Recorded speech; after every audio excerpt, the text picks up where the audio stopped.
High বন্ধুরা, আজকে আমার আব্বু জমিতে বীজ দেবে, সেজন্য আমি এলাম। এই যে বীজ দিচ্ছে, বীজ কাটবে এবার। এটা কি বীজ দিচ্ছেন?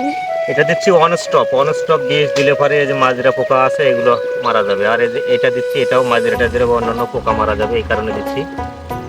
আর একটা পাউডার আমি মিশাচ্ছি এখানে, এই যে এই পাউডারটা মিশাচ্ছি হলো ধান যাতে মোটা তাজা হয়। আচ্ছা, এই বীজ যে দিচ্ছেন এগুলো দিলে ধানের কি উপকারে আসে?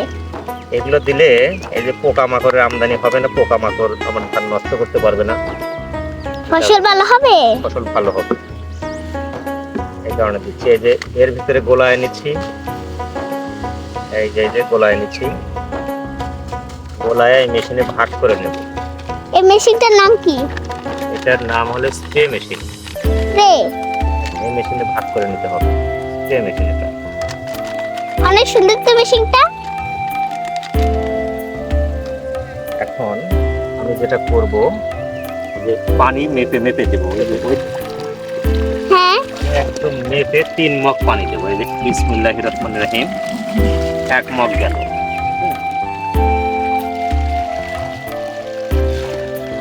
এই যে 2 মগ গেল, 3 মগ পানি।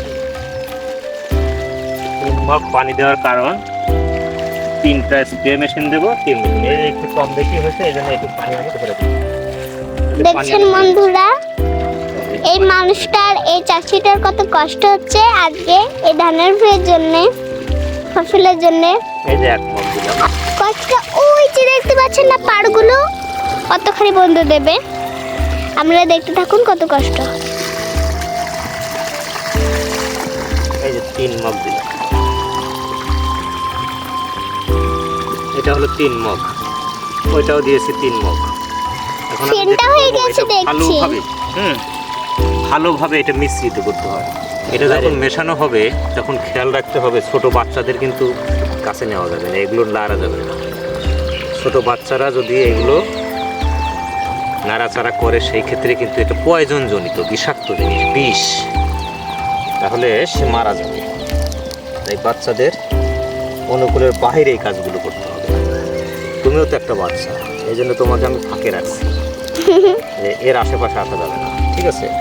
এই যে আমি হাত দিয়ে সুন্দর করে এগুলো মিশ্রিত করতেছি যেন এগুলো সুন্দরভাবে গঠে। এই যে গোলা, আরে এগুলো তো ফেনটা, বাচ্চারা দেখলে তো শোলা নেই, সেগুলো তো ফোলাবে। এই জন্য কি একদম ঘোলের মতন কালারটা হয়ে গেছে। গোলানো শেষ। হ্যাঁ, গোলানো শেষ। এখন যেটা করতে হবে, মেন কাজ, এই যে মেইন কাজ, এই মেশিনে প্রথমেই পানি দেওয়ার আগে, নর্মাল পানি দেওয়ার আগে এই বিষের পানিটা দেব। বিষের পানিটা দেবো কেন? কারণ কারণ এই পানিটা আগে দিচ্ছি, পরে নর্মাল পানি দিলে যেন এই পানিটা ঘোলায়া যায়, পুরো পানিটা একটা মিশ্রিত হয়ে যায়। এই যে আগে এই যে বিষের পানি দিলাম, 1 মগের একটু কম আসছিল জন্য এই যে একটুখানি ঘুরে দিলাম। এবার আমি এই পানিটা দেব, এই পানিটা একটু করে দিয়ে যাচ্ছি।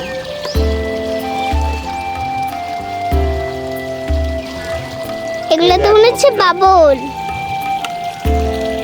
এই যে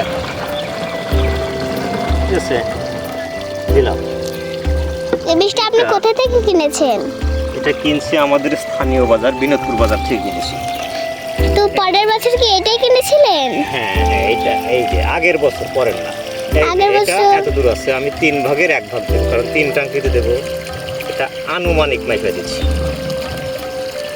চোখের একটা পরিমাণ মতো আমি দিচ্ছি। এই দিলাম, দিয়ে রাখতে রাখি।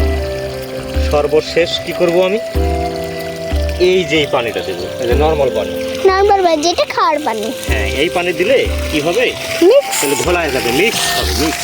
আরে আপনার মোটরটা তো খুব স্পিডে চলে। তুমি ভালো করে ভিডিওটা নাও যেন সবাই পরিষ্কারভাবে দেখতে পারে। হ্যাঁ, পরিষ্কারই হচ্ছে, অনেক সুন্দর। একবারে বেশি পানিও দেওয়া যাবে না, দিলে আমি আবার বহন করতে পারবো না। এই এতটুকু থাক, বেশি পানি দিলে তো আমি আবার বহন করতে পারবো না। আমি এখন হাতগুলো ভালো করে পরিষ্কার করতে হবে। তোমাকে বাসায় যে সাবান দিয়ে হাত ধুতে হবে। হ্যাঁ, এটা দেওয়া শেষ হয়ে গেলে কি করতে হবে? সাবান দিয়ে ভালো করে হাত পা পরিষ্কার করতে হবে। এই যে পোশাক আছে না, আমি যেগুলো গায়ে দিয়ে আছি, পরিধান করে আছি, এই পোশাকগুলো সম্পূর্ণ সাবান দিয়ে পরিষ্কার করতে হবে, কারণ পয়জন ভরে থাকবে। এই মেশিন পানি দিয়ে ধুতে হবে। এই যে বালতি দেখতে পাচ্ছ না, এগুলো সব পরিষ্কার করতে হবে, কারণ এগুলো সব বিষ মিশ্রিত থাকে। হ্যাঁ, এখন আমি এটা কাঁধে উঠাবো, কিন্তু কাঁধে উঠানো তো একা একা খুব জুলুম। আমি তো না না না, তুমি তুমি তোমার কাছে তোমার তুলতে হবে। আমি দেখবো এখানে বসবো। হ্যাঁ, আমি একটু বসি, ওই উঁচু জায়গায় নিয়ে যাই, ঠিক আছে? এই যে উঁচু জায়গা, এখানে নিয়ে আসলাম, এখানে নিয়ে এসে আমি একটু বসি। আরে ওটা তো পড়ে গেল। না, পরে উঠানো যাবে। আমি বসলাম, বসে সুন্দর করে এখানে। আর এর জন্য কি করতে হবে? যখন বিষ প্রয়োগ করা হবে তখন এই যে প্যান্ট পরতে হবে। তাছাড়া ধানের পাতা লেগে কিন্তু পা কেটে যেতে পারে। এই যে আমি সুন্দর করে উঠি এখন, এই যে উঠলাম, ঠিক আছে? উঠলাম, এখন আমার বিষের লাইন হয়ে গেল। এই আমি স্যান্ডেলটা এখানে খুলে রেখে দিই। আমি ওই দিক দিয়ে যাই, ঠিক আছে?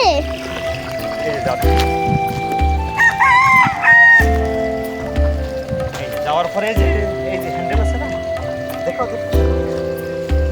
হ্যাঁ, চলে আসো। এই যে হ্যান্ডেল, এটা দিয়ে এরকম করলে হওয়া জমবে। আর এই যে সুইচটা আছে না, সুইচটা এদিকে চাপ দিতে হবে, ঠিক আছে? এই যে হ্যান্ডেলটা ধরলাম, আর এই সুইচটা চেপে ধরবো। এই দেখো কি হবে। ওরে বাবা, এটা কি হচ্ছে? তোমার মাথায় এটা এই বিষ প্রয়োগ হচ্ছে।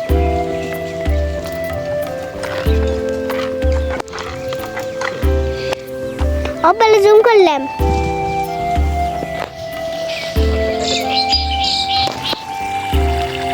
দ্বিতীয়বারের মতো আবার টাঙ্কি লোড করতেছি।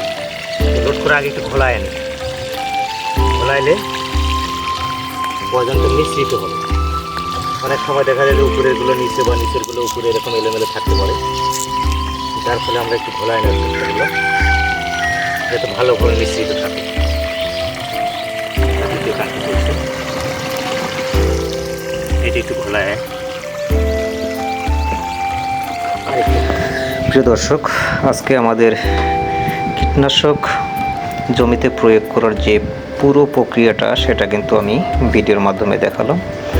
আর এখানে যে উপস্থাপিকা ছিল ছোট্ট একটি বাচ্চা, তারপরেও সে চেষ্টা করেছে ভালোভাবে, যদিও কোনো কিছুই শেখার ছিল না, তারপরেও আমি মনে করি অনেক শিক্ষণীয় আর কি। এভাবেই পুরো প্রক্রিয়াটা প্রয়োগ হয়ে থাকে। ধন্যবাদ সবাইকে পুরো ভিডিওটা দেখার জন্য।